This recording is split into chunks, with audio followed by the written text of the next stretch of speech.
Well, Dennis Campbell, editor and CEO of UK Progressive magazine, and now you have, I would be interested to Sure. know how the progressive there, how you guys covering what's going on here. Well, let's say what you guys covering in Egypt, because let's say you were following and the Jan 25th revolution. You wrote a book about Egypt and shackled, and what happened? I mean, it seems like they've been shackled again. Yeah, it's terrible. I mean, I really feel so badly for the people of Egypt because of the rise of the Islamic State IS and the seeming inability of anybody in government to whether it's in the United States or if it's any place else to really stick to anything. I mean, it is just become regionally a quagmire for so many people. I mean, look at how many countries looked so promising. I think the only one that still really two that have half of a chance are Tunisia and to some extent Jordan. But being overrun with so many Syrian refugees, it has its set of problems as well. And of course, in Egypt, it's just the benign neglect. No one is going to stand up to General Sisi. Everybody seems to love him, other than those in the know of what's really going on. And it's really quite sad that you have such a high level in that population of people that just want to bury their head in the sand and don't care that they don't have the freedoms or the ability to set their own destiny. It's interesting, Dennis. I know the Jan 25th revolution, in some extent, the Arab Spring, the young, the youth, the secular, use the social media, and as you documented in your book, Facebook and Twitter and all that played a major role of connecting people, bring them together against a well entrenched dictatorship, and they unshackled, as you said, in 18 days. And now, the traditional media, television, and there's a lot of illiteracy in Egypt, Yeah. and also to some extent those private media and newspaper. Now they're overtaking everything, and now they're rewriting history. They're rewriting the revolution, the things we were proud of, Tahrir, Yeah. those young revolution. Now they are traitors. Now they are agent. The revolution is the worst things happen to Egypt. So I would like you to take me through how those old regimes were able to use traditional media, among other things. Sure. They have the guns and the tanks too. That helps. But it seems like the role of traditional media really hasn't vanished or withered away. Well, you're in the United States right now, and you see the power of a strong propaganda arm. You see the power of a Fox News, all right? And if you have a limited intelligence electorate, they can be swayed very, very easily. If you remember, even back during the 18 days, the parents of those that were leading the revolution there in Tahrir Square were so afraid of the backlash, so afraid of what would happen after. And what I've often said in response to questions about, what really happened in Egypt is the skills that are necessary to foment or bring about revolutionary change are dramatically different from the skills required to actually govern and put a government in place that's going to last.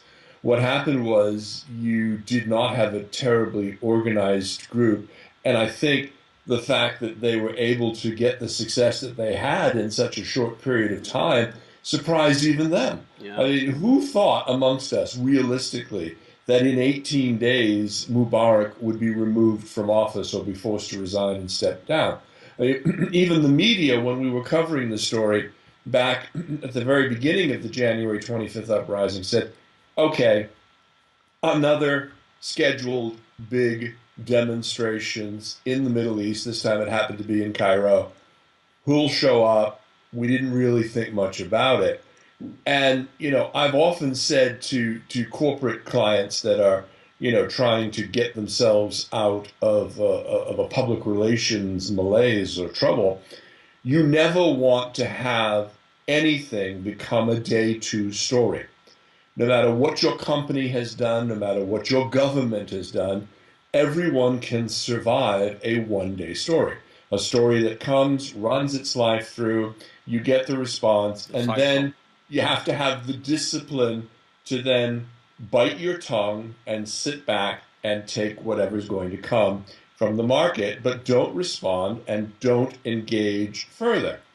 Now, if you look at what the interior minister did in Egypt on the second day in response, and then the third day and into the fourth day, basically using his secret police force to go around and beat the living crap out of anybody that was involved in the demonstration, suddenly the members of the media looked up and said, well, what's going on there? Why are they reacting in this way? Why are they chasing everybody in this way? And that made it a day two, then a day three.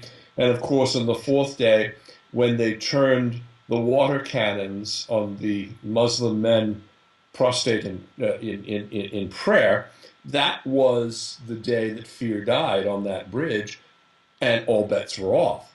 What's happened is that General Sisi, having seen what has happened there, now knows all of the ways in which to shut down the internet, to shut off social media, and to, in essence, become a Fox News. In essence, create the narrative that he wants, repeat it over and over and over again, and suddenly, to the vast majority of low information voters out there, it must be fact. It must be true. If you say it over and over and over again, he's learned, just as they have with Fox and all of the other arm pieces of a particular right-wing side of any government. It becomes extraordinarily difficult to overcome that because suddenly you're now blamed for everything that has gone wrong, not the ones that created the malaise over the 30 years.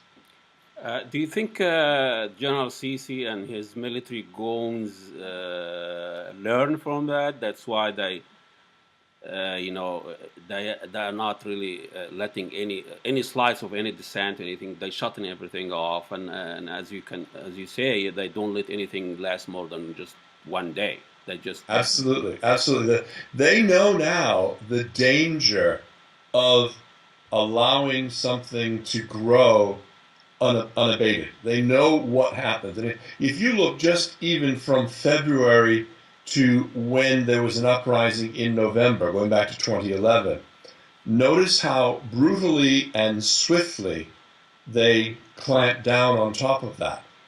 In some respect, I think the Muslim Brotherhood taking over was also a part of their plan because they knew the Muslim Brotherhood would eventually go too far, and that would give them the justification for doing what they eventually did. See, politics abhors a vacuum. It hates a vacuum. And if you give it a vacuum, what happened? You had the 18 days, and you had then a very disorganized group of very, very well-meaning people who wanted to do, in essence, what the Occupy folks tried to do. They didn't want to have leaders. They wanted to build consensus. They wanted to do all of the right things to avoid another Mubarak coming into power. Unfortunately, what they didn't count on was a well-organized underground Muslim Brotherhood movement that moved right in, suddenly became indispensable to those low information voters. I've never seen any violence committed by the demonstrators. I No. only saw the violence when the police comes, when the security comes. It was, I think, the 15th of February, 2003. There were 21 million people who demonstrated in something like 650 cities around the globe. And Amsterdam, where I was living at the time, we had 400 American expatriates. We called ourselves Americans Against War in Iraq. What was truly astonishing about that gathering was that we had men and women and children of all ethnic persuasions there, all for the same reason. We did not want to see this action happening in our names. Not in our name, is what we would say. And it was astonishing to see yesterday the same makeup of the demonstration groups. You had black, you had white, you had Asian, Hispanic. I'm sure there were Muslim. I'm sure there were people of all faiths, all religions, all ethnic backgrounds coming together because fundamentally they felt that what they saw was wrong. And I think to some extent you had that during the January 25th uprising in Tahrir Square. People of all ages, all professions, all religions came together because what they saw being done by the Mubarak regime was wrong. And there's a lot of power in that. And that's when it scares the police to some extent. But the really smart ones, like you saw in New York, just handle it and say, look, come up on the sidewalk, you're able to demonstrate. Then if you're fighting off, smoke and tear gas and rubber bullets and everything else you can possibly imagine. I don't know if you've seen Tahrir today or lately. It's been transformed to a military camp. Tanks are surrounding Tahrir. Nobody can go by, and it's very different than 3.5 years ago. And I don't know what the mentality is of those the military junta here. Tell us a little bit about how British media cover events in Egypt and Israel, as opposed to how across the ocean here. Do you see any resemblance? Do you see any difference? Well, of course, last week you had the release of Mubarak from prison. That got a day or two of coverage here. But sadly, the most of the media oxygen is being taken up either by New York and Ferguson on your side of the Atlantic, or it's being taken up by threats to individuals from the Islamic State and that terror organization. Now there's another journalist being threatened by Al Qaeda in the African Peninsula. And it seems to only get attention when there is some sort of a local terrorist threat. We were talking about this on the podcast yesterday. Phil said, when he was with the BBC, a news item would last for 2.5 minutes. And how much can you really discuss something in 2.5 minutes? And he said what he's noticed is that today it's reduced to 1.5 minute or less.